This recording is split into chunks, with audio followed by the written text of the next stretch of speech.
Okay bana, huyu jamaa alienda kulitembelea ile kaburi na kuanza kumuongelea kwamba Osman aliyeacha hapo anaendeleza mapambano na sasa hivi taifa lake lipo katika hali nzuri. Kwa hiyo asiwe na wasiwasi, apumzike kwa amani. Bwana mkubwa yule akati endelea kumwombea dua, alivyomaliza sasa akanyunyizia ile kaburi maji na kisha akalingolea majani kidogo. Sasa kwa upande wa pili, Osman bana alikuwa anachapa mapanga kweli kweli, yani vita ni vita mura. Anapiga na wao Mongoli kwacha. Piga maadui hajiwezi kwa sababu alishambuliwa vibaya mno. Mwisho siku Osman akakimbia.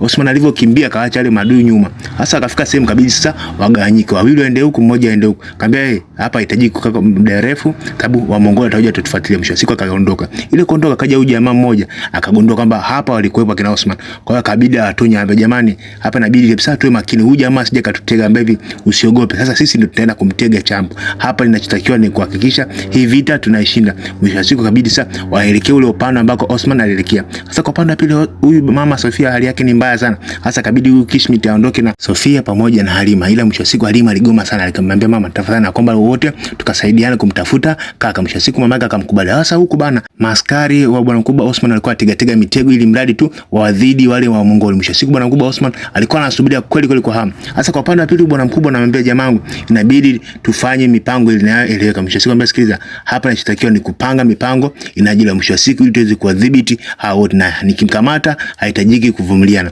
Hasa kwa upande wa pili, huyu Halima alikuwa anajaribu kumwambia mama yake kwamba naomba msamaha sana kwa sababu yeye ndio chanzo cha yote. Mwisho siku mama mtu akabidi tu akubali msamaha mwanae. Mwisho siku hivi haina haja, tutaendelea kumtafuta kaka yako mpaka kila kitu atakapokuwa sawa. Mwisho siku sawa mama, basi twende tukamtafute kaka yako. Ule mtoto yule Halima alipofika sema akaona kama kiishara kwamba kaka yake alikuwa anamwambia atakuwepo hapa. Mwisho siku mama akamwambia jamani, njia hii huko twendeni tukamtafute. Hasa kwa Mongolia anakuja kweli hii kichiki. Wakaanza kushambuliwa na bwana maaskari wa bwana mkubwa Osman. Cha wewe unasemaje? Tuko hapa. Sasa bwana mkubwa Osman bwana alizingirwa huku na huku. Mwisho siku bwana Osman kabidi ajitetee, akaanza sasa kuwatembezea mapanga cha wale piga ni piga chomeka panga. Osman anataka masiara kabisa, choa wa Mongoli wamezidiwa sasa. Mwisho siku Osman kabidi aamshe popo sababu walikuwa wengi na wanakuja kama tutio. Msikiliza, hii vita haijaisha na nitakurudia kwa mara nyingine tena, na sasa kama unajiweza njoo, kwa sababu Osman alipokimbilia huko alimtegea mtego. Wale sio akaja kwenye mfumo bana, achia pia ukaachiwa mtego ule fulani hivi kama nguruwe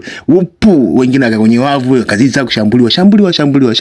Asali wa Mongolia wanazidi kuja kama upu, pambea sasa leo lazima mtakufa wote. Mwisho siku bwana mkubwa Osman akakimbia na farasi wake, lakini wale wa Mongolia hawakuacha kumkimbiza bwana mkubwa Osman.